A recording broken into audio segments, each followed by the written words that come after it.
আসসালামু আলাইকুম বন্ধুরা, কেমন আছেন সবাই? মিস ফুডি চ্যানেল থেকে আপনাদেরকে স্বাগতম। বন্ধুরা, আজকে দুপুরে বোনের বাসায় দাওয়াত ছিল, বড় বোনের বাসায়।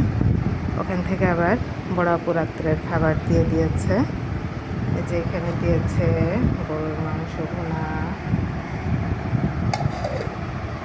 এখানে আমি কিছু ভাত রান্না করেছি এসে। এখানে দিয়েছে বড় আপু মাছের ঝোল। এখানে দিয়েছে চাপা শুটকি ভর্তা। এখানে পোলাও দিয়েছে বন্ধুরা। এখানে টিকিয়া দিয়েছে। এখানে মুরগির মাংস দিয়েছে এবং পাশে দুটো ডিম দিয়ে দিয়েছে।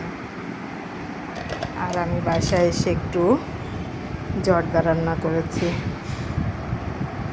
বন্ধুরা, আমি বাসায় এসে একটু জর্দা রান্না করলাম। বাসায় মিষ্টি জাতীয় খাবার দেখলাম নেই, এই জন্য একটু জর্দা রান্না করলাম। যাই হোক বন্ধুরা, এই ছিল আমার আজকের মেনু। সবাই ভালো থাকবেন, সুস্থ থাকবেন। আল্লাহ হাফেজ।